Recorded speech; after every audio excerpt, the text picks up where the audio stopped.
In this video, I'm going to be showing you how to smoothly control camera motion in Luma Labs AI.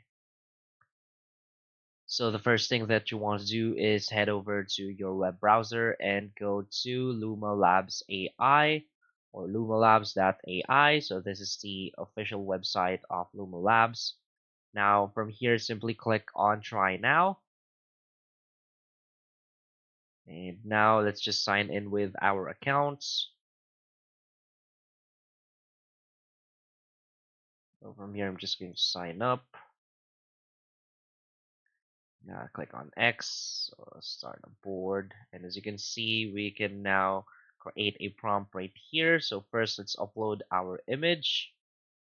I'm just going to upload this image right here. So to control the camera motion, just enter a camera motion prompt. So let's say first, let's talk about the image. Let's say two kittens on the grass, and add a camera motion prompt such as camera pullback.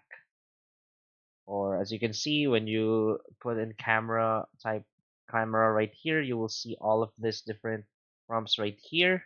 So you can select them from here. Let's say move up or camera pull out, and simply hit enter. So as you can see, so to avail or use these prompts, you'll need to upgrade your plan, and this is only currently available for subscribers. So if you want to use this, just simply subscribe to Luma Labs AI and you're good to go. So that's basically it for this video. So if you find this video helpful, please hit like and subscribe. Thanks.